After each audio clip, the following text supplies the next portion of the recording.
ऐसा बयान तो कोई अज्ञानी ही दे सकता है। बिहार की धरती सम्राट अशोक की धरती रही है, भगवान महावीर की धरती रही है। ये बात नेता प्रतिपक्ष तेजस्वी यादव ने कही। आपको पता होगा, तेलंगाना कांग्रेस के प्रदेश अध्यक्ष रेवंत रेड्डी ने बिहारी डीएनओ को लेकर कई तरह के विवादित बयान दिए और वहां के मुख्यमंत्री चंद्रशेखर राव के बारे में कहा कि उनका डीएनए बिहारी हो गया है, उनके पूर्वज बिहार के थे और जिन अधिकारियों की मदद से वो पूरे राज्य का शासन प्रशासन चला रहे हैं वो बिहार के ऑफिसर हैं। और यहां तक कि जो तेलंगाना के आईएएस आईपीएस ऑफिसर हैं उनसे इस्तीफा देने को कहा और ये कहा कि आप तेलंगाना का पौरुषम दिखाइए। आपको बता दें कि ये लगातार वहां के मुख्यमंत्री पर आरोप लगाया, कई तरह के आरोप कर दिया कि वो बिहारी अधिकारियों के जरिए पूरे राज्य का शासन प्रशासन चला रहे हैं और वहां के आईएएस आईपीएस को इसका विरोध करना चाहिए। और ये भी कह दिया कि पहले मुख्यमंत्री अपने कल्याणकारी योजनाओं के तहत वोट मांगते थे, लेकिन अब एक बिहारी रणनीतिकार के जरिए चुनाव जीतना चाहते हैं। यानी उनका इशारा जो है वो चुनावी रणनीतिकार प्रशांत किशोर की तरफ था, क्योंकि प्रशांत किशोर से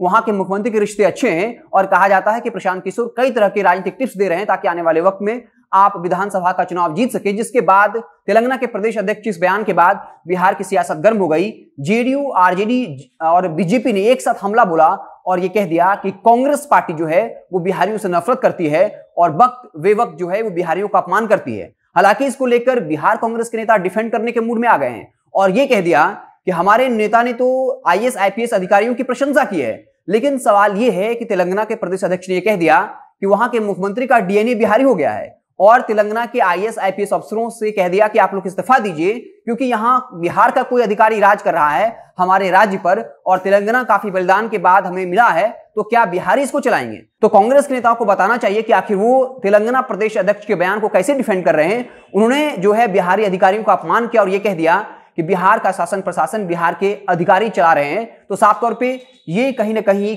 बिहार कांग्रेस की लुटिया डुबो देगा और कांग्रेस का बंटाधार करेगा। इससे पहले भी पंजाब में इस वक्त जो मुख्यमंत्री के उम्मीदवार है कांग्रेस की तरफ से चन्नी ने, उन्होंने कहा कि बिहार के भाइयों को नहीं आने देना है, यानी वहां के सत्ता में बाहरी लोगों को, चाहे वो बिहार का हो, उत्तर प्रदेश का हो, उसे एंट्री नहीं देनी है। और उस वक्त प्रियंका गांधी मंच पर मौजूद थी। तो उसके बाद एक बार फिर से अब तेलंगाना के प्रदेश अध्यक्ष ने इस तरह का विवादित बयान दे दिया और यह साफ कर दिया कि वहां के मुख्यमंत्री कुछ बिहारी अधिकारियों के जरिए राज्य का शासन प्रशासन चला रहे हैं और वहां के आईएएस आईपीएस से यहां तक मांग कर दी कि आप लोग तेलंगाना का पौरुषम दिखाइए, आप लोग इस्तीफा दे दीजिए क्योंकि यहां कोई बिहारी राज कर रहा है। आखिर इस बयान में बिहार कांग्रेस के नेताओं को कहां दिख रहा है कि वो बिहारियों का जो है वो सम्मान कर रहे हैं? हालांकि इसको लेकर बीजेपी ने भी तंज किया और साफ तौर पर कह दिया कि बिहार जो है वो उसके डीएनए में भगवान बुद्ध हैं, गोविंद सिंह, सम्राट अशोक, चंद्रगुप्त मौर्य हैं, ये लोकतंत्र की जननी है और जितने भी कसीदे पढ़ने थे वो कसीदे पढ़ दिए। और ये कहा कि तेलंगाना कांग्रेस के प्रदेश अध्यक्ष ने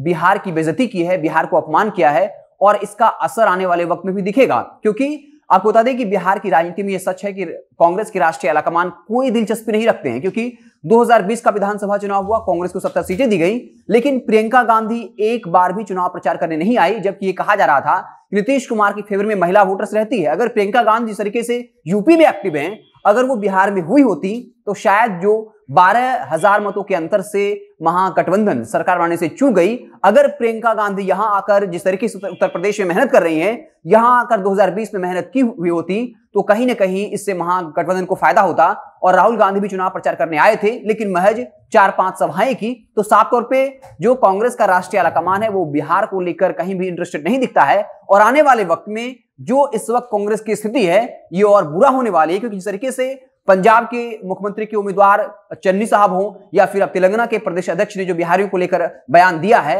वो कहीं से भी स्वीकार्य नहीं है। और इसको लेकर आरजेडी, बीजेपी और जेडीयू एक साथ हमलावर भी और कांग्रेस के नेता अब भी इसको डिफेंड करने में लगे हुए हैं और कह रहे हैं कि वहां के नेता ने तो यहां के अधिकारियों का सम्मान किया है, लेकिन जिस तरीके का बयान दिया गया, हमने जो आपको बताया कि ये बयान जो है वो तेलंगाना के कांग्रेस प्रदेश अध्यक्ष रेवंत रेड्डी के द्वारा दिया गया, तो साफ तौर पे ये बिहारियों का अपमान है, बिहारी के डीएनए पर सवाल उठाया है। तो कहीं ना कहीं बिहार के कांग्रेस नेताओं की फजीहत बढ़ने वाली है।